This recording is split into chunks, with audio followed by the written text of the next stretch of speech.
മഹാനായ നബിയുനാ റസൂലുള്ളാഹി സ്വല്ലല്ലാഹു അലൈഹി വസല്ലമ തങ്ങൾ പരലോകത്തെക്കുറിച്ച് തന്റെ സ്വഹാബത്തിനോട് പറഞ്ഞു കൊടുക്കുകയാണ്. ആ മരണത്തിന് ശേഷമുള്ള മഹ്ശറയെക്കുറിച്ച്, ആ മഹ്ശറയുടെ ഭയാനകമായ അവസ്ഥകളെക്കുറിച്ച്, സിറാത്തിനെ കുറിച്ച്, മീസാനിനെ കുറിച്ച് നബി തങ്ങൾ ഇങ്ങനെ പറഞ്ഞു കൊടുക്കുമ്പോൾ ആ പ്രഭാഷണമെല്ലാം കഴിഞ്ഞ് നബി സല്ലല്ലാഹു അലൈഹി വസല്ലമ തങ്ങൾ തന്റെ വീട്ടിലേക്ക് കടന്നു വന്നു. നബി തങ്ങൾ തന്റെ വീട്ടിലേക്ക് കടന്നു വരുമ്പോൾ തന്റെ പ്രിയപ്പെട്ട ഭാര്യ ആയിഷ ബീബി റളിയല്ലാഹു തആല അൻഹ കരഞ്ഞ് കരഞ്ഞ് കരഞ്ഞ് തളർന്നു കിടക്കുകയാ വീടിനകത്ത്.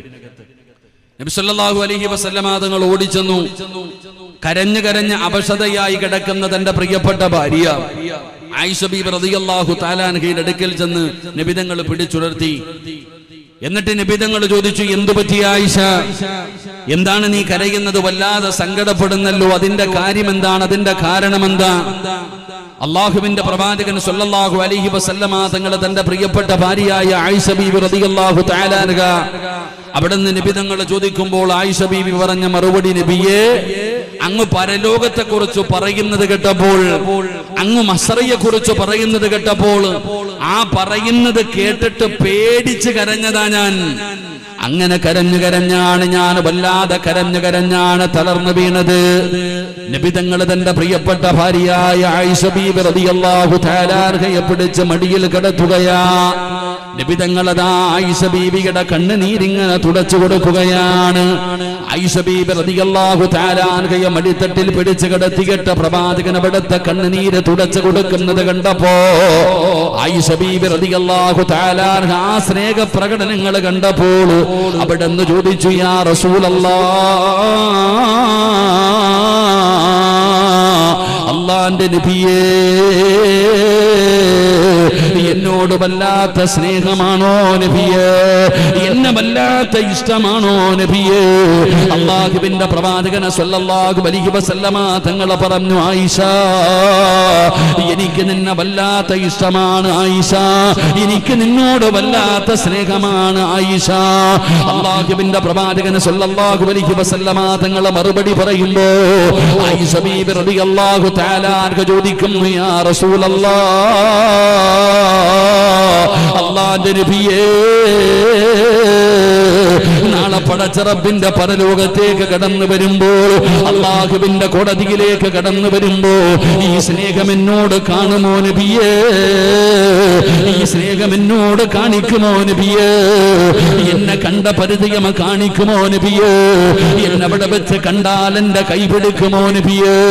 അല്ലാഹുവിന്റെ പ്രവാചകനോട് തന്റെ പ്രിയപ്പെട്ട ഭാര്യയായ ആയിഷ ബീബി റളിയല്ലാഹു തആല അൻഹ ചോദിക്കുമ്പോ അതുവരെ സമാധാനിപ്പിച്ചു കൊണ്ടിരുന്ന നബി തങ്ങളുടെ കണ്ടടങ്ങൾ നിറയുകയാണ്. താടിരോമത്തിലൂടെ കണ്ണുനീരിങ്ങനെ ഒഴുകുകയാ. പ്രവാചകനിരുന്ന് കരയുന്നത് കണ്ടപ്പോ ആയിഷ ചോദിക്കുന്നു, യാ റസൂലല്ലാഹ്, അല്ലാഹുവിന്റെ നബിയേ, എന്തിനാ നബിയേ കരയുന്നത്? എന്ത് പറ്റി നബിയേ? ആയിഷ, നീ ചോദിച്ചത് വല്ലാത്ത ഒരു ചോദ്യമായി പോയി ആയിഷ. നീ ചോദിച്ചത് പരലോകത്തെ കുറിച്ചാ. അല്ലാഹുവിന്റെ പ്രവാചകൻ പറഞ്ഞു, സലാസത്തിന് 3 സ്ഥലമുണ്ട് ആയിഷ. അല്ലാഹുവിന്റെ കോടതിയിൽ 3 സ്ഥലങ്ങളുണ്ട്. ആ 3 സ്ഥലങ്ങളിലേക്ക് ജനങ്ങൾ എത്തിക്കഴിഞ്ഞാ ഫലാ യദ്കുറു അഹദുൻ അഹദാ, ഒരാളും നിന്നെ തിരിഞ്ഞു നോക്കില്ല. നിനക്ക് ജന്മം നൽകിയ നിന്റെ പിതാവുണ്ടല്ലോ, കണ്ട പരിചയം പോലും കാണിക്കില്ല. 9.5 മാസക്കാലം ഗർഭം ചുമന്ന് മരണവേദനയുടെ വേദനയും നന്ദ് പ്രസവിച്ച മാതാവുണ്ടല്ലോ, നിന്നെ തിരിഞ്ഞു നോക്കില്ല ചെറുപ്പക്കാരാ. കൂടപ്പറപ്പിന് വേണ്ട, കുടുംബക്കാർക്ക് വേണ്ട, മക്കൾക്ക് വേണ്ട. യൗമ യഫിറുൽ മർഉ മിൻ അഖീഹി വ ഉമ്മിഹി വ അബീഹി വ സ്വഹിബതിഹി വ ബനീഹി. അല്ലാഹുവിന്റെ വിശുദ്ധമായ ഖുർആൻ പറയുകയാ, ആരാരും തിരിഞ്ഞു നോക്കാത്ത ഒരു ദിവസമാണ് പരലോകമെന്ന് ഖുർആൻ അവിടുന്ന് പറയുമ്പോ ഈ വഅദ് കേൾക്കാമെന്നവരോട് പറയുകയാണ്. നബി തങ്ങൾ പറഞ്ഞു, ആയിഷ, 3 സ്ഥലമുണ്ട് ആയിഷ. ആ 3 സ്ഥലങ്ങളിലേക്ക് ജനങ്ങൾ എത്തിക്കഴിഞ്ഞാൽ പിന്നെ ഒരാളും അവരവർക്ക് അവരുടെ കാര്യമാണ്, ഒരാളും അവരെ തിരിഞ്ഞു നോക്കില്ല എന്ന് നബി തങ്ങൾ പഠിപ്പിക്കുമ്പോ അങ്ങനെ ഒരു ദിവസമുണ്ടെന്ന് വിശ്വസിക്കുന്നവരായി നിരന്നിരിക്കുന്നവര് നമ്മളെല്ലാവരും അന്ത്യ ദിനമുണ്ടെന്ന് വിശ്വസിക്കുന്നവരാണ്. ഈമാൻ കാര്യങ്ങളിൽ അഞ്ചാമത്തെ കാര്യമാണല്ലോ അന്ത്യദിനമുണ്ടെന്ന് വിശ്വസിക്കുന്നവരല്ലേ. വിശ്വാസമുണ്ടെന്ന് പറഞ്ഞാ പോരാ, പ്രവർത്തനങ്ങളിൽ കാണണം വാപ്പമാര്, പ്രവർത്തനങ്ങളിൽ കാണണം പെങ്ങന്മാര്. പഠിച്ചവരെ മരിക്കേണ്ടവരാണ്, ഖബറിൽ കിടക്കേണ്ടവരാണ്, പരലോകത്ത് പോകേണ്ടവരാണ്. അങ്ങനെ ഒരു ചിന്ത എനിക്കുമില്ല നിങ്ങൾക്കുമില്ല. എല്ലാവരും അടിച്ചു പൊളിച്ചു ആസ്വദിച്ച് നടക്കുകയാണ്. പഠിച്ചവനെ ജീവിതം സുഖിക്കാനുള്ളതാ, ജീവിതം ആസ്വദിക്കാനുള്ളതാ. നിങ്ങൾ പറയുന്നത് പോലെ സ്വപ്ന ലോകത്ത് ജീവിക്കാനുള്ളതല്ല. എവിടെ പോയാലും ഖബറും നരകവും പരലോകവും സിറാത്തും മീസാനുമല്ലാതെ വേറെ ഒരു വിഷയമില്ലേ ഉസ്താദ്? പടച്ചവനെ നമുക്ക് കേൾക്കുന്നത് പോലും അലർജിയാ. എല്ലാവരും കളിയും തമാശയുമാണ്. പ്രായമുള്ളവര് പറയുന്നത് ചിരിച്ചാൽ ആയുസ് കൂടുമെന്നാണ്. അതുകൊണ്ട് ചിരിയും കളിയുമായിട്ട് നടക്കുകയാ. ജീവിതം ആസ്വദിച്ച് നടക്കുന്നവരോട് പറയുകയാണ്, ഇടയ്ക്കിടയ്ക്ക് കാലിൽ കിടക്കുന്ന ചെരുപ്പിലൊന്ന് നോക്കണേ പെങ്ങള്. വാപ്പമാരേ, കാലിൽ കിടക്കുന്ന ചെരുപ്പിൽ ഇടയ്ക്കിടയ്ക്കൊന്ന് നോക്കണേ. എന്തിനാണ് നോക്കാൻ പറഞ്ഞതെന്നറിയുമോ? കുല്ലും സബ്ബഹു ഫീ അഹ്ലിഹി والموت أدنى من شراك نعله. ആ കാലിൽ കിടക്കുന്ന ചെരുപ്പിന്റെ ബാറുണ്ടല്ലോ, അത് നിന്റെ കാലിന്റെ തൊലിയോട് എത്ര അടുത്ത് കിടക്കുന്നോ ഇതുപോലെ മരണം നിന്റെ കൂടെ നടക്കുന്നുണ്ട്. അസ്റായിൽ എപ്പോ വേണമെങ്കിലും നിന്റെ മുമ്പിലേക്ക് കടന്നു വരാ. നിന്റെ സ്വപ്നങ്ങളും നിന്റെ പ്രതീക്ഷകളും മുഴുവനും തകർന്ന് തരിപ്പണമാകാം. ആ മരണത്തെ കുറിച്ചുള്ള ഓർമ്മയോടുകൂടി വേണം നടക്കാൻ. അല്ലാഹു അതിനുള്ള ഭാഗ്യം തരുമാറാകട്ടെ. അതുകൊണ്ട് വാഴ കേൾക്കാമെന്നവരോട് പറയുകയാണ്, നമുക്കെല്ലാവർക്കും ഇഷ്ടമുള്ള ഒരു സ്വഭാവമാണ് നമ്മുടെ മുഖത്ത് നോക്കിയിട്ട് ലക്ഷണം പറയല്. നമ്മുടെ മുഖത്ത് നോക്കിയിട്ട് പടച്ചവനെ നല്ലവനാണ്, ഒരുപാട് കാരുണ്യ പ്രവർത്തനങ്ങൾ നടത്തുന്നവനാണ്. പടച്ചവനെ ഈ നാട്ടിലെ പ്രായമുള്ളവരുടെ ഇടയിൽ ഏറ്റവും നല്ല ഒരു വാപ്പയാണ്, ഏറ്റവും നല്ല ഒരു ഉമ്മയാണ്. പടച്ചവനെ നമ്മുടെ മുഖത്ത് നോക്കിയിട്ട് ജനങ്ങൾ നമ്മളെ കുറിച്ച് നല്ലത് പറയുന്നത് നമുക്ക് വല്ലാത്ത ഇഷ്ടമാ, കേൾക്കാനൊരു സുഖമാ, കേൾക്കാനൊരു രസമാ. എന്നാൽ ഈ ഒരുമിച്ച് കൂടിയവരോട് പറയുകയാ, ഈ നാട്ടുകാർ മുഴുവനും നീ ജീവിച്ചിരിക്കുന്ന സമയത്ത് നീ നല്ലവനാണെന്ന് പറഞ്ഞ, അതുകൊണ്ട് പ്രത്യേകമായിട്ട് നിനക്ക് ആഖിറത്തില് നേട്ടമൊന്നുമില്ല. ഈ നാട്ടിൽ നമുക്ക് എല്ലാവർക്കും ഉള്ളൊരു സ്വഭാവ, ഇങ്ങനെ മുഖത്ത് നോക്കിയിട്ട് എന്റെ പൊന്നാര സിറാജ് നിന്റെ വയത് കൊള്ളാം, നീ നല്ലവൻ എന്നൊക്കെ എന്നോട് ഇങ്ങനെ പറയുന്നത് കേൾക്കാനൊരു സുഖമാ. ഈ നാട്ടിലെ ഏറ്റവും നല്ല മനുഷ്യൻ നീയാന്ന് പറഞ്ഞാൽ കാരുണ്യ പ്രവർത്തകനാണ്, പാപങ്ങളുടെ പടത്തലവനാണ്, പള്ളിക്ക് കൊടുക്കും, പാപങ്ങൾക്ക് കൊടുക്കും, യതീമിന് കൊടുക്കും എന്നൊക്കെ പറയുമ്പോ കേൾക്കാൻ നല്ല സുഖമാ. ഈ നാട്ടുകാരെ മുഴുവനും നീ നല്ലവനാണെന്ന് പറഞ്ഞിട്ട് നിനക്ക് ആഖിറത്തിൽ വല്ലതും കിട്ടാനുണ്ടോ? ഒന്നും കിട്ടാനില്ല, ഒരു മനസുഖം അത്രേ ഉള്ളൂ. അള്ളാഹു നമുക്ക് ഈമാൻ നൽകുമാറാകട്ടെ. ആമീൻ പറ. ഇപ്പൊ ഈ സ്വാഗതം പറയത്തില്ലേ, ഒരു നാട്ടിലൊരു പരിപാടി വെക്കുമ്പോ ചിലതിനെ വിളിച്ചേ പറ്റത്തുള്ളൂ, ഇല്ലെങ്കിൽ വലിയ ഫിത്നയാ. അങ്ങനെയുള്ള ചിലതിനെ വിളിച്ച് സ്റ്റേജിൽ കൊണ്ടുവന്നിരുത്തും. എന്നിട്ട് സ്വാഗതം പറയുന്ന ചങ്ങാത്തി പറയും, ഈ ഇരിക്കുന്ന മനുഷ്യൻ നല്ല മനുഷ്യനാ, പാവങ്ങൾക്ക് വാരിക്കോരി കൊടുക്കുന്നവനാ, പള്ളിക്ക് കൊടുക്കും, യതീമിങ്ങൾക്ക് കൊടുക്കും, അൽഹംദുലില്ലാഹ് എങ്ങനെ മാക്സിമം പൊക്കാൻ പറ്റുന്ന അത്ര പൊക്കും. ഈ പറയുന്നവനും അറിയാം, ഈ കേൾക്കുന്നവനും അറിയാം, ഇവ അറുത്ത കൈക്ക് പോലും ഉപ്പ് തേക്കാത്തവനാണെന്ന്. അള്ളാഹു കാക്കുമാറാകട്ടെ. ഓനൊരു യോഗ്യതയില്ലെന്ന് പറയുന്നവനറിയാൻ കേൾക്കണം. ഇതാ ഇന്നത്തെ സ്വാഗതം പറച്ചിലൊക്കെ. അപ്പോൾ ഞാൻ പറയുന്നത്, നിങ്ങൾ ദുനിയാവിൽ ജീവിക്കുമ്പോൾ നീ നല്ലവനാ മഹാനാന്നൊന്നും പറയിപ്പിക്കുന്നതിലൊന്നുമില്ല. നബിതങ്ങൾ പറയുന്നു സല്ലല്ലാഹു അലൈഹി വസല്ലം, അല്ലാഹുവിന്റെ പ്രവാചകൻ സല്ലല്ലാഹു അലൈഹി വസല്ലമ തങ്ങൾ പറഞ്ഞു, മൻ നസിന അലൈഹി അർബഅതു ഖൈറാ വജബതു ലഹുൽ ജന്ന ഖാല നബിയുനാ റസൂലുള്ളാഹി. നബിതങ്ങൾ പറയാ, നിന്റെ മയ്യത്ത് കുളിപ്പിച്ചിട്ട് ഈ പള്ളിയിൽ കൊണ്ടുവെക്കുമല്ലോ, നീ മരിക്കുമല്ലോ ഒരു ദിവസം, നമ്മളൊക്കെ മരിക്കുമല്ലോ. ഞാനും നിങ്ങളും മരിച്ചതിന് ശേഷം നിന്നെക്കുറിച്ച് 40,000 പേരല്ല, 4,000 പേരല്ല, 400 പേരല്ല, 4 പേര് നീ നല്ലവനാണെന്ന് അള്ളാഹുടെ മുമ്പിൽ സാക്ഷി പറഞ്ഞാൽ നിനക്ക് സ്വർഗം നിർബന്ധമാണെന്ന് ആദരവായ പ്രവാചകൻ നബി മുഹമ്മദ് മുസ്തഫ. അള്ളാഹു നമുക്ക് ഈമാൻ നൽകുമാറാകട്ടെ. നീ നല്ലവനാണെന്ന് എത്ര പേര് പറയണം? പറ, എത്ര പേര് പറയണം? 4 പേര് നീ നല്ലവനാണെന്ന് അള്ളാനോട് സാക്ഷി പറഞ്ഞ പ്രതിഫലം എന്താ? ഉറക്കെ പറ കാക്കാമാരെ, സ്വർഗമാ പ്രതിഫലം. നീ സ്വർഗത്തിൽ, നിനക്ക് നിർബന്ധ സ്വർഗം.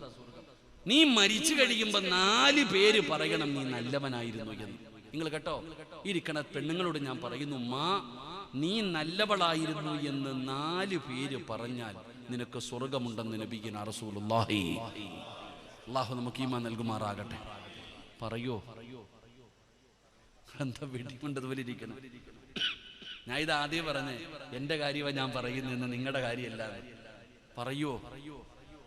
പറയോ? എല്ലാവർക്കും പ്രതീക്ഷയുണ്ട് പറയൂന്ന് അല്ലേ? സാക്ഷി പറയുന്നവന് യോഗ്യതയുണ്ടാകണം. ഈ ഏതെങ്കിലും കഞ്ചാവ് അടിക്കുന്നവൻ പറഞ്ഞിട്ട് കാര്യമുണ്ടോ?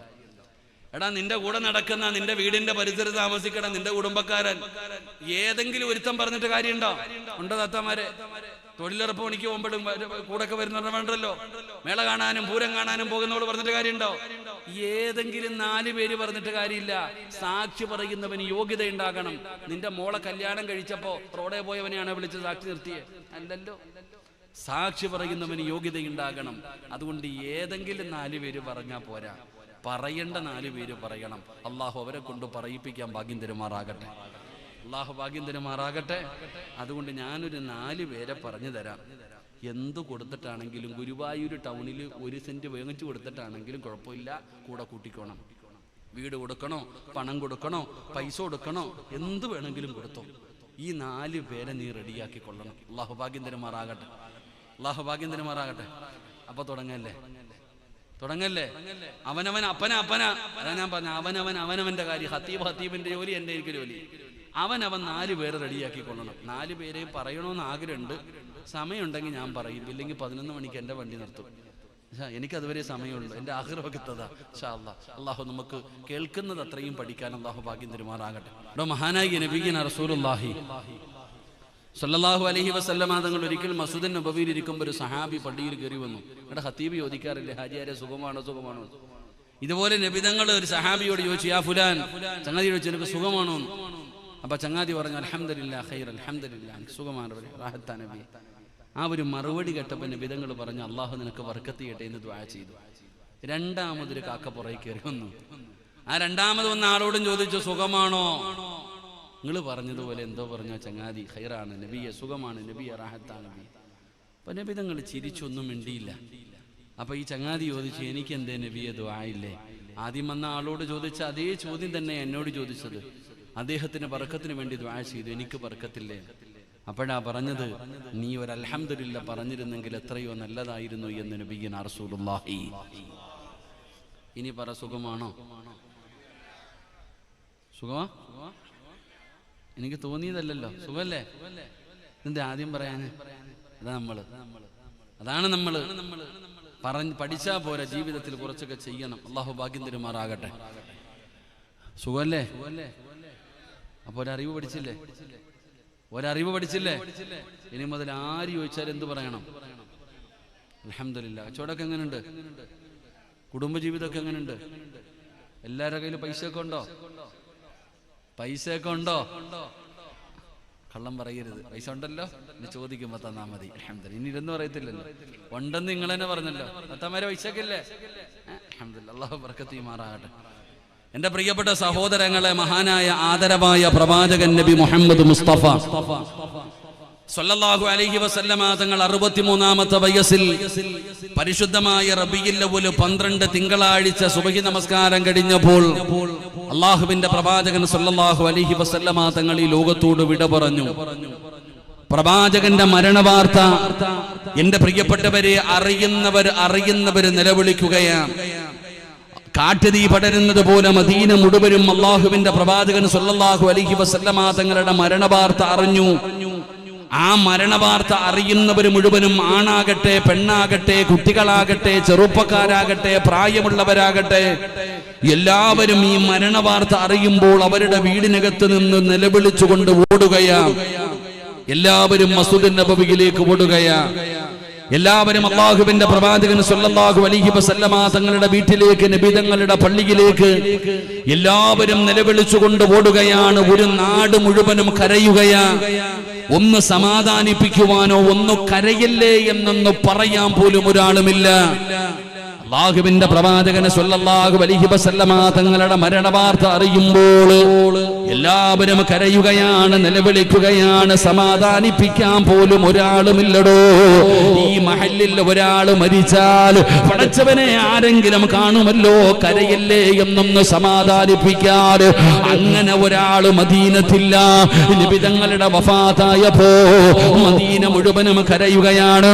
കരയല്ലേ എന്ന് പറയാൻ ഒരാൾ പോലുമില്ല. അങ്ങനെ പറയേണ്ട സ്വഹാബിയാണ് സയ്യിദുനാ ഉമർ ഇബ്നുൽ ഖത്താബ്. ഉമർ തങ്ങൾ നാട്ടുകാ മഹാനായ സയ്യിദുനാ അബൂബക്കർ സിദ്ദീഖ് റളിയല്ലാഹു തആല അൻഹു. അബൂബക്കർ സിദ്ദീഖ് തങ്ങൾ മദീനത്ത് പോലുമില്ല. ആ നാട്ടിൽ തന്നെ അബൂബക്കർ തങ്ങളില്ല. പടച്ചവനെ ഉമർ ഇബ്നുൽ ഖത്താബ് ഉമർ തങ്ങൾ ഉരിപ്പിടിച്ച വാളുമായിട്ട് നബി തങ്ങളുടെ വീടിന്റെ മുറ്റത്ത് നിൽക്കുകയാണ്. ആരെങ്കിലും നബി തങ്ങൾ വഫാത്തായി എന്ന് പറഞ്ഞാൽ അവന്റെ തലയെടുക്കുമെന്ന് പറഞ്ഞ് ഉമർ തങ്ങൾ വീടിന്റെ മുറ്റത്ത് നിൽക്കുകയാ. ഉസ്മാൻ തങ്ങൾ തളർന്നു വീണടോ. അലിയാര് തങ്ങളുടെ നാവനങ്ങുന്നില്ല. ബിലാല് തങ്ങൾ കരയുകയാണ്. പടച്ചവനെ സ്വഹാബത്ത് മുഴുവനും കരയുകയാണ്. എല്ലാവരും അതാ നാവങ്ങ് താഴ്ന്നു പോയതുപോലെ മിണ്ടാൻ കഴിയാതെ മദീന മുഴുവനും കരയുകയാ. എന്റെ പ്രിയപ്പെട്ടവരെ, തിങ്കളാഴ്ച രാവിലെയാണ് നബി തങ്ങൾ വഫാത്തായത്. ആ ജനാസ അവിടെ തന്നെ ഇരിക്കുകയാ. തിങ്കളാഴ്ച കഴിഞ്ഞോ, ചൊവ്വാഴ്ച കഴിഞ്ഞോ, ബുധനാഴ്ചയായി. 3 ദിവസമാണ് അല്ലാഹുവിന്റെ പ്രവാചകൻ നബി മുഹമ്മദ് മുസ്തഫ സല്ലല്ലാഹു അലൈഹി വസല്ലമ തങ്ങളുടെ ജനാസ വെച്ചിരുന്നത്. എന്തുകൊണ്ടാണ് 3 ദിവസം വെച്ചതെന്നറിയോ? നേതാവില്ലടോ, നേതാവില്ല. എന്ത് ചെയ്യണമെന്ന് പറയാനാളില്ല. ആരാണ് കുളിപ്പിക്കേണ്ടത്? ആരാണ് കബർ കുടിക്കേണ്ടത്? എവിടെയാണ് കബറടക്കേണ്ടത്? ആരാണ് ഇമാമത്ത് നിൽക്കേണ്ടത്? ഇമാമത്ത് നിൽക്കണോ വേണ്ടയോ? പടച്ചവനെ നേതൃത്വം കൊടുക്കാൻ ഒരാളുമില്ല. അത് കാരണം 3 ദിവസമാണ് നബി തങ്ങളുടെ ജനാസ വെച്ചിരുന്നത്. പടച്ചവനെ അവസാനം സയ്യിദുനാ അബൂബക്കർ സിദ്ദീഖ് റളിയല്ലാഹു തആല അൻഹു കടന്നു വരികയാണ്. പടച്ചവനെ ധൈര്യമില്ലാത്ത സ്വഹാബിയാ. പടച്ചവനെ മനസ്സിന് വലിയ ധൈര്യമില്ലാത്ത സ്വഹാബിയാ. എന്നാൽ അല്ലാഹു സുബ്ഹാനഹു വ തആല അന്ന് അബൂബക്കർ തങ്ങൾക്ക് ഈമാനികമായിട്ടുള്ള ഒരു ധൈര്യം കൊടുക്കുകയാ. അവിടുന്ന് നബി തങ്ങളുടെ വീടിനകത്തേക്ക് കയറി വന്നു. അല്ലാഹുവിന്റെ പ്രവാചകൻ സല്ലല്ലാഹു അലൈഹി വസല്ലമ തങ്ങളുടെ ജനാസ കണ്ടു. അവിടുന്ന് പടച്ചവനെ മരിച്ചു എന്ന് അവിടുന്ന് വിശ്വസിക്കുകയാണ്. അതാ അവിടുന്ന് ബോധ്യമായി. അബൂബക്കർ തങ്ങൾ മസ്ജിദ് നബവിയിൽ കയറി നിന്നിട്ട് അവിടുന്ന് പറഞ്ഞു, സ്വഹാബാ, അല്ലാഹുവിന്റെ പ്രവാചകൻ ലോകത്തോട് വിട പറഞ്ഞിരിക്കുകയാ. അബൂബക്കർ സിദ്ദീഖ് റളിയല്ലാഹു തആല അൻഹു വിളിച്ചു പറയുകയാണ്, ഇരിക്കുമറേ, ഇരിക്കുമറേ, അല്ലാഹുവിന്റെ പ്രവാചകൻ വഫാത്തായിരിക്കുകയാ. പടച്ചവനെ അങ്ങനെ ഉമറദാ അബൂബക്കർ തങ്ങൾ അവിടുന്ന് വിളിച്ചു പറയുകയാണ്. ഇസ്ലാമിന്റെ 1ാമത്തെ ഖലീഫയായി അവിടുന്ന് നേതാവായി അധികാരം ഏറ്റെടുക്കുകയാണ്. പടച്ചവനെ ഒരു പ്രവാചകൻ മരിച്ചാൽ ആ മരിക്കുന്ന സ്ഥലത്ത് തന്നെയാണ് കബറടക്കേണ്ടത്. പടച്ചവനെ പ്രവാചകന്മാരുടെ മയ്യത്തിന് ഇമാമത്തില്ല. എല്ലാവരും ഒറ്റയ്ക്കൊറ്റയ്ക്കാണ് നിസ്കരിച്ചത്. അങ്ങനെ പ്രവാചകൻ സല്ലല്ലാഹു അലൈഹി വസല്ലമ തങ്ങളുടെ ശറഫാക്കപ്പെട്ട ജനാസയുണ്ടല്ലോ, അതാ ബുധനാഴ്ചയോട് വൈകുന്നേരത്തോടുകൂടി രാത്രിയോടുകൂടി പ്രവാചകന്റെ ജനാസ കബറടക്കുകയാണ്. പടച്ചവനെ ഇസ്ലാമിന്റെ 1ാമത്തെ ഖലീഫയായി സയ്യിദുനാ അബൂബക്കർ സിദ്ദീഖ് റളിയല്ലാഹു തആല അൻഹു അധികാരമേകുകയാ. അവിടുന്ന് ഖലീഫയായി, അവിടുന്ന് പടച്ചവനെ ഭരണം നടത്തുകയാണ്. അബൂബക്കർ തങ്ങൾ ഭരിച്ചുകൊണ്ടിരിക്കുകയാണ്. റബ്ബേ, 2 വർഷവും 3 മാസവുമാണ് ഖലീഫയായിരുന്നത്. അബൂബക്കർ തങ്ങൾക്ക് പ്രായമായടോ. അബൂബക്കർ സിദ്ദീഖ് തങ്ങൾക്ക് ഒരു കാര്യം മനസ്സിലായി. തന്റെ മരണമെടുത്തെന്നു പടച്ചവനെ മരണമെടുത്തെന്നു മനസ്സിലായപ്പോ അബൂബക്കർ സിദ്ദീഖ് തങ്ങൾ ചിന്തിച്ചു, ഒരു നേതാവിനെ തെരഞ്ഞെടുക്കണം, എനിക്കൊരു പിൻഗാമിയെ തെരഞ്ഞെടുക്കണം. ഇല്ലെങ്കിൽ പടച്ചവനെ നേതാവില്ലാത്തത് കാരണമാണ് നബി തങ്ങളുടെ ജനാസ 3 ദിവസം വെക്കേണ്ടി വന്നത്. അതുകൊണ്ട് എന്റെ കണ്ണടയുന്നതിന് മുമ്പ് ഇസ്ലാമിന്റെ 2ാമത്തെ ഖലീഫയായി ഒരാളുടെ പേര് പറയണമല്ലോ, ഒരാളെ തെരഞ്ഞെടുക്കണമല്ലോ. പടച്ചവനെ അബൂബക്കർ സിദ്ദീഖ് തങ്ങളുടെ മനസ്സിലേക്ക് ചിന്ത വരികയാണ്. എന്റെ പ്രിയപ്പെട്ടവരെ, ഇസ്ലാമിന്റെ 2ാമത്തെ ഖലീഫയായി ആരെയാണ് തെരഞ്ഞെടുക്കേണ്ടത് എന്ന് മനസ്സിലേക്ക് ഓർമ്മ വരുമ്പോ ആരുടെ പേരാണ് ഓർമ്മ വന്നതെന്നറിയോ? സയ്യിദുനാ ഉമർ ഇബ്നുൽ ഖത്താബ്. ഉമർ ഇബ്നുൽ ഖത്താബ് റളിയല്ലാഹു തആല അൻഹുവിന്റെ പേരാണ് ഓർമ്മ വന്നത്. പടച്ചവനെ, ഉമറിനെ ഇസ്ലാമിന്റെ ഖലീഫയാക്കാ അബൂബക്കർ തങ്ങളുടെ മനസ്സിലേക്ക് കടന്നു വരികയാണ്. പക്ഷേ അബൂബക്കർ തങ്ങൾക്ക് ടെൻഷനാണ്. എന്തുകൊണ്ടാണ് ടെൻഷൻ എന്നറിയോ? അല്ലാഹുവേ, ഉമറിനെ എനിക്ക് വലിയ പരിചയമില്ല. ഉമർ നബി തങ്ങളുടെ മുമ്പിൽ വരാറുണ്ട്, സാധാരണ കാണുന്നത് പോലെ കാണാറുണ്ട്. അല്ലാഹുവേ, പരസ്യമായി നോക്കിയാൽ ഉമർ നല്ലവനാണ്, പരസ്യമായി നോക്കിയാൽ ഉമർ അല്ലാഹുവിനെ പേടിയുള്ളവനാണ്. എന്നാ രഹസ്യമായ ജീവിതത്തിൽ ഉമർ അല്ലാഹുവിനെ പേടിയുള്ളവനാണോ അല്ലയോ എനിക്കറിയില്ലല്ലോ. രഹസ്യ ജീവിതത്തിൽ ഉമർ ആരാണെന്ന് എനിക്കറിയില്ലല്ലോ. അതുകൊണ്ട് ഉമർ രഹസ്യമായ ജീവിതത്തിലും നല്ലവനാണെന്നറിഞ്ഞാലല്ലോ ഇസ്ലാമിന്റെ ഖലീഫയാക്കാൻ കഴിയൂ. അതുകൊണ്ട് ഉമറിന്റെ സ്വഭാവം എന്താണെന്നറിയാ തീരുമാനിച്ചു. അങ്ങനെ എന്ത് ചെയ്തെന്നറിയോ? ഉമർ തങ്ങളുടെ ഏറ്റവും അടുത്ത ഫ്രണ്ടാണ് സയ്യിദുനാ ഉസ്മാൻ ഇബ്നു അഫ്ഫാൻ.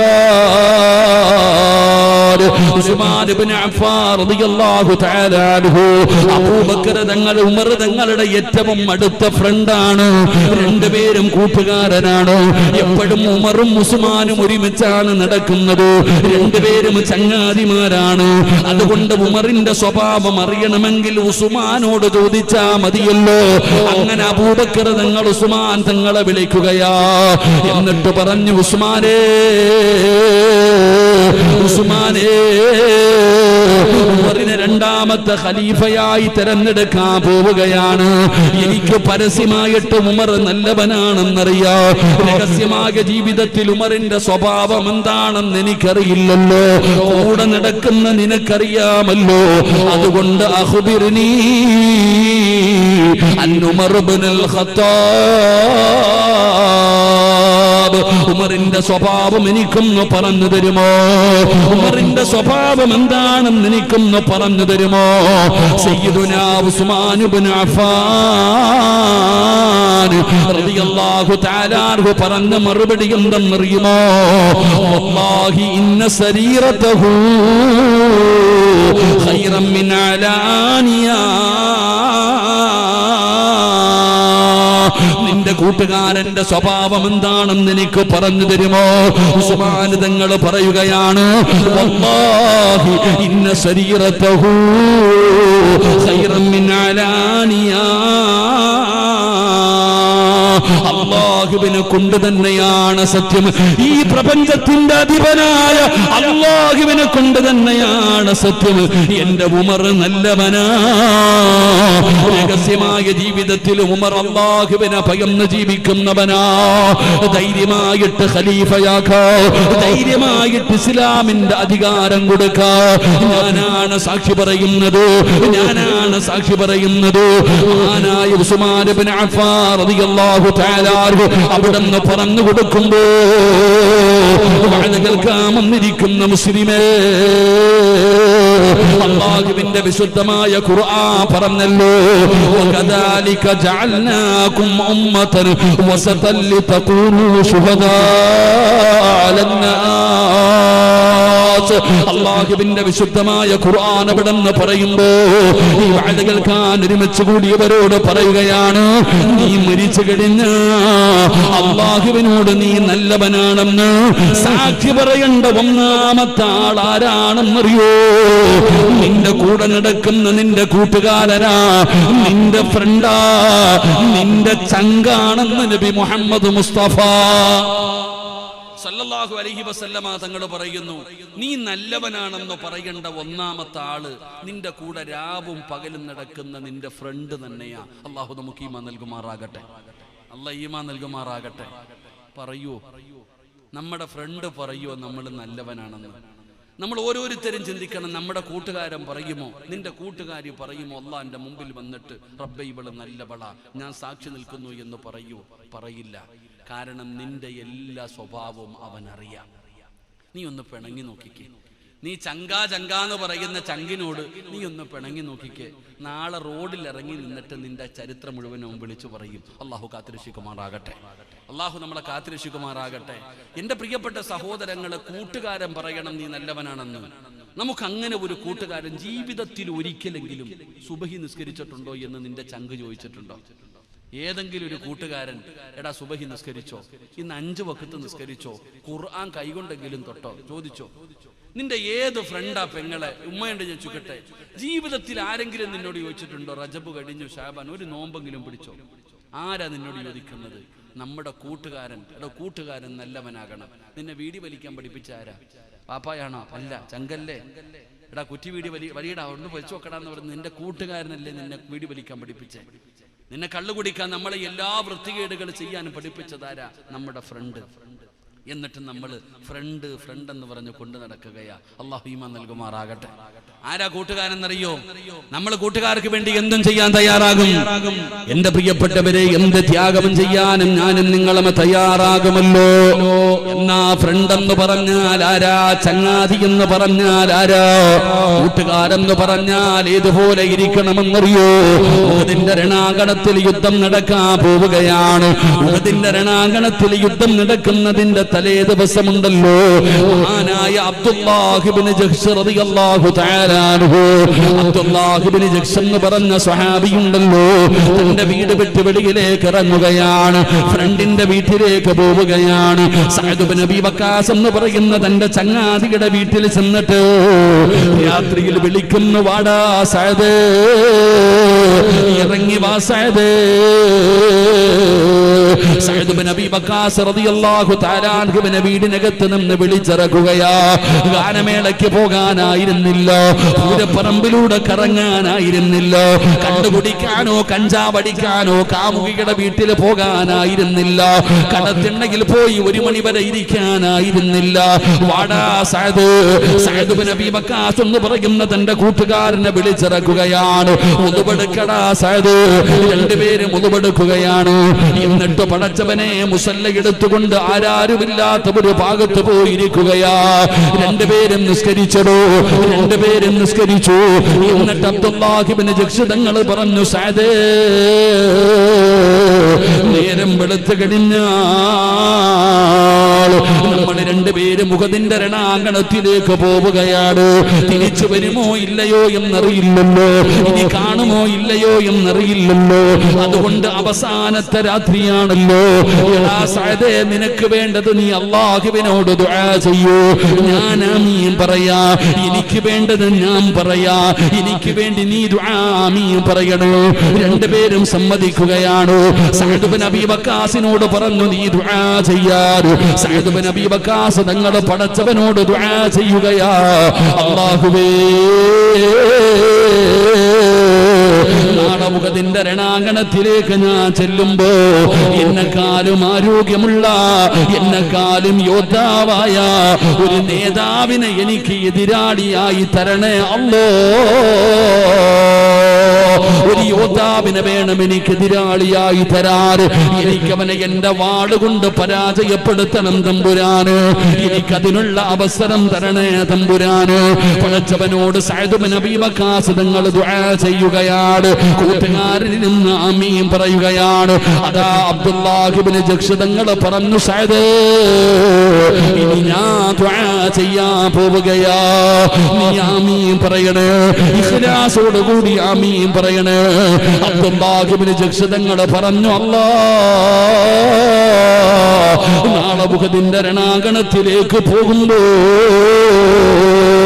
എന്നെക്കാളും ആരോഗ്യമുള്ള എന്നെക്കാളും യോദ്ധാവായ പടച്ചവനെ കരുണയില്ലാത്ത ഒരുത്തനെ വേണം എനിക്ക് എതിരാളിയായി തരാറ്. അവൻ മനുഷ്യത്വമില്ലാത്തവനായിരിക്കണം തമ്പുരാന്. അവൻ എന്റെ കാല് മുറിക്കണേ അല്ലാ, എന്റെ കൈ മുറിക്കണേ അല്ലാ, എന്റെ മൂക്ക് മുറിച്ച് മാറ്റണേ അല്ലാ, എന്റെ ചെവി മുറിച്ചെടുത്തിട്ട് ഉഹദിന്റെ രണാങ്കണത്തിൽ അവന് കെട്ടിത്തൂക്കണേ അല്ലാ. അവന് കരുണയില്ലാത്തവനാകണം തമ്പുരാന്. അബ്ദുല്ലാഹി ഇബ്നു ജഹ്ഷ് തങ്ങൾ ദുആ ചെയ്യുകയാണ്. സഅദ് ബിൻ അബീ വഖാസ് എന്ന് പറയുന്ന ഫ്രണ്ടിരുന്ന് ആമീൻ പറയുകയാ. രണ്ടുപേരും സലാം പറഞ്ഞ് പിരിഞ്ഞടോ. ഉഹദിന്റെ രണാങ്കണത്തിലെ യുദ്ധം കഴിഞ്ഞു. വൈകുന്നേരമായപ്പോ സഅദ് ബിൻ അബീ വഖാസ് പറയുന്നു, അൽഹംദുലില്ലാഹ്, നാദാ എന്റെ ദുആ സ്വീകരിച്ചല്ലോ. നേതാവിനെയാണ് സഅദ് ബിൻ അബീ വഖാസ് തങ്ങൾ അവിടെ നിന്ന് വധിച്ചത്. അതുകൊണ്ട് തന്റെ ദുആ സ്വീകരിച്ചു. ഇനി സഅദ് ബിൻ അബീ വഖാസിന് അറിയേണ്ടത് ചങ്ങാതിയെ കുറിച്ചാ, തന്റെ കൂട്ടുകാരനെ കുറിച്ചറിയാൻ ഓടുകയാ. ഉഹദിന്റെ രണാങ്കണത്തിലൂടെ ഓടുകയാണ്. പടച്ചവനെ ഓടിച്ചെല്ലുമ്പോ അബ്ദുല്ലാഹി ഇബ്നു ജഹ്ഷ് തങ്ങൾ മരണത്തോട് മല്ലടിച്ചുകൊണ്ട് കിടക്കുകയാ. അടുത്തേക്ക് ഓടിച്ചെന്നു. കൈ മുറിച്ചിട്ടുണ്ട്, കാല് മുറിച്ചിട്ടുണ്ട്, മൂക്ക് മുറിച്ചിട്ടുണ്ട്, ചെവി മുറിച്ചിട്ട് ഇങ്ങനെ നൂലിൽ ഇങ്ങനെ കെട്ടിക്കിട്ടിരിക്കുകയാ. അബ്ദുല്ലാഹി ഇബ്നു ജഹ്ഷ് തങ്ങൾ പറഞ്ഞു, സഅദ് അല്ലാഹുവിന്റെ മുമ്പിൽ ചെല്ലുമ്പോ എനിക്ക് പറയാ, കൈ കൊടുത്തെന്ന്, കാല് കൊടുത്തെന്ന്, ചെവി കൊടുത്തെന്ന്, മൂക്ക് കൊടുത്തെന്ന് എനിക്കെന്റെ റബ്ബിനോട് പറയാമല്ലോ. നീയാണടാ സാക്ഷി സഅദ്. എനിക്ക് വേണ്ടി അല്ലാഹുവിനോട് നീ സാക്ഷി പറയണേ, എനിക്ക് വേണ്ടി നീ അല്ലാഹുവിനോട് സാക്ഷി പറയണേ. സഅദ് ബിൻ അബീ വഖാസ് എന്ന് പറയുന്ന തന്റെ കൂട്ടുകാരനോട് പറയുമ്പോ കേൾക്കാമെന്നവരോട് പറയുന്നു, വാപ്പാ ഒരു നല്ല ഫ്രണ്ടിനെ തെരഞ്ഞെടുക്കണേ, ഒരു നല്ല കൂട്ടുകാരനെ തെരഞ്ഞെടുക്കണേ. എന്താണ് പ്രതിഫലമെന്നറിയോ? മഹാനായ ആദരവായ പ്രവാചകൻ നബി മുഹമ്മദ് മുസ്തഫ സല്ലല്ലാഹു അലൈഹി വസല്ലമ തങ്ങൾ പറയുകയാ, നാളെ ഒരു സിംഹാസനം കൊണ്ടുവരികയാണ്. അല്ലാഹുവിന്റെ മുമ്പിലേക്ക് പരലോകത്തൊരു സിംഹാസനം കൊണ്ടുവരികയാണ്.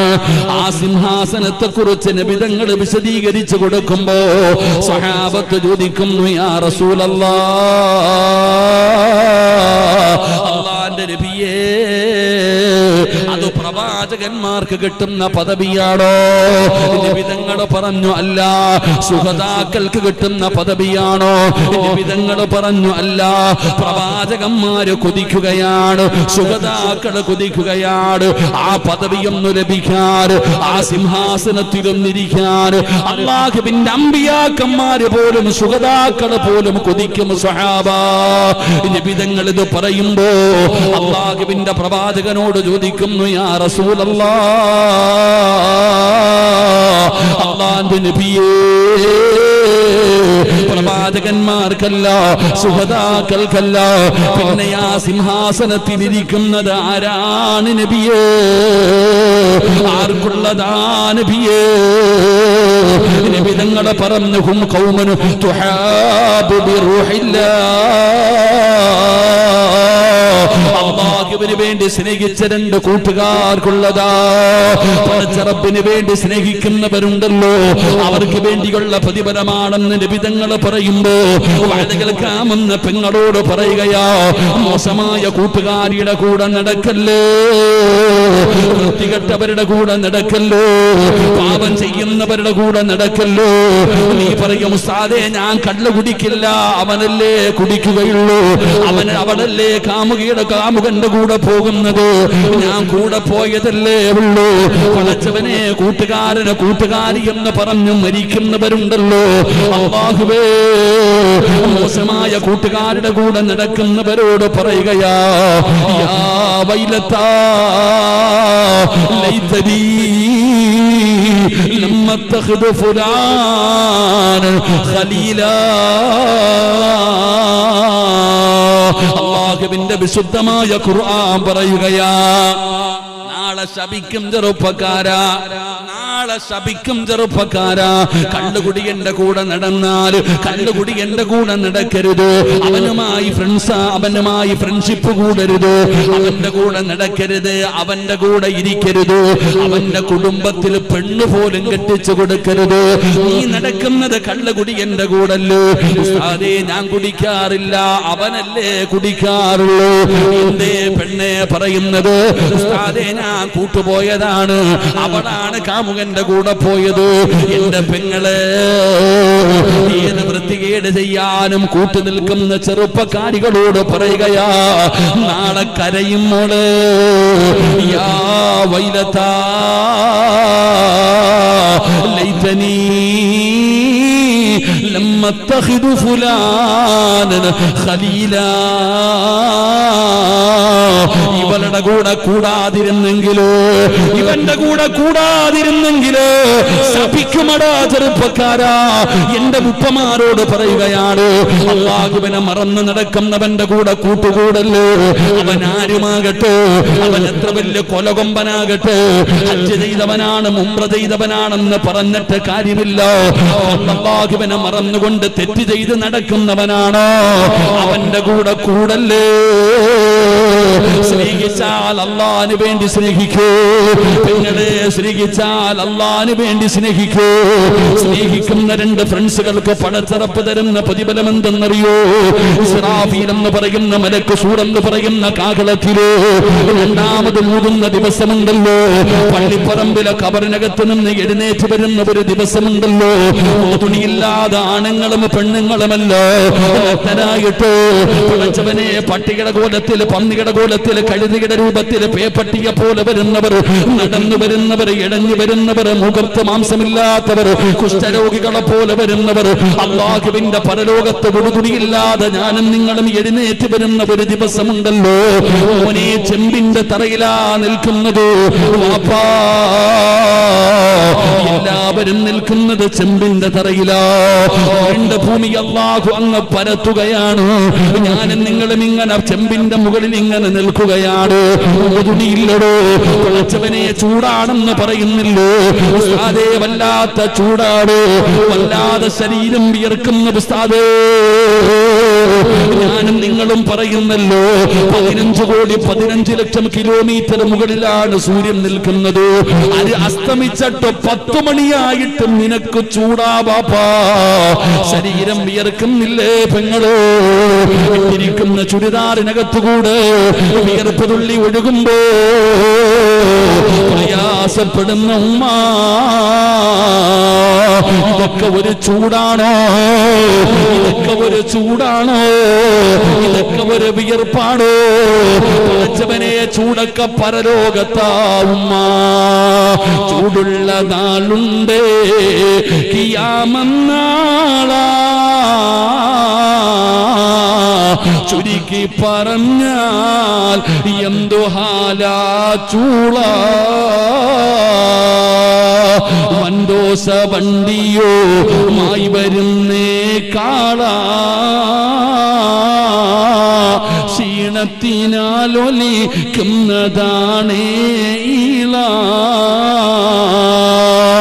സുഹൃത്തുക്കളെ തിളയ്ക്കുന്നതാണേ മൂള അമലൊന്നുമില്ല തങ്ങു ചെന്ന കോള നിങ്ങളുടെ നാട്ടിൽ പഠിച്ച ഉസ്താദ് എഴുതിയ ബൈത്ത തഴവ ഉസ്താദ് പറയുകയാ മോനെ പഴയ വീട് കെട്ടുന്ന ഇഷ്ടിക കണ്ടിട്ടുണ്ടോ അത് എങ്ങനെയാണ് ചുമന്ന നിറമായതെന്നറിയോ വിറകിട്ട് കത്തിക്കുന്ന ചൂളയുടെ പരിസരത്ത് പോയിട്ടുണ്ടോ വല്ലാത്ത ചൂടാ വല്ലാത്ത പ്രയാസമാ കാളവണ്ടി കണ്ടിട്ടില്ലേ ചെറുപ്പക്കാരാ ചുമട് വലിച്ചു കൊണ്ടുവരുമ്പോ ക്ഷീണിച്ചിട്ട് അതിന്റെ വായിലൂടെ പതയുന്നൊരയും ഇങ്ങനെ ഒഴുകുന്നത് കണ്ടിട്ടില്ലോ ഇതുപോലെ നാളെ പടച്ച റബ്ബിന്റെ കോടതിയിലോ ജനങ്ങളുടെ വായിലൂടെ പതയുന്നൊരയും ഇങ്ങനെ ഒഴുകുകയാ നീ ചോറ് വെക്കുന്നവളല്ലോ തിരകത്ത് കടന്ന് ചോറ് തിളയ്ക്കുന്നത് കാണുന്നവളല്ലോ നിന്റെ തലയോട്ടിക്ക് വെത്ത് കിടക്കുന്ന തലച്ചോറുണ്ടല്ലോ അത് തിളച്ചിട്ട് മുഖത്തുകൂടെ ഒഴുകുന്ന ദിവസമാണ് മഹ്ശറ ആ പരലോകത്ത് അല്ലാഹുവിന്റെ മുമ്പിൽ ഞാനും നിങ്ങൾ മുടുതുണിയില്ലാതെ നിൽക്കുമ്പോ ഒരു തണലേ ഉള്ളൂ ഒരേ ഒരു തണലേ ഉള്ളൂ അത് അല്ലാഹുവിന്റെ അർശിന്റെ താഴെയാ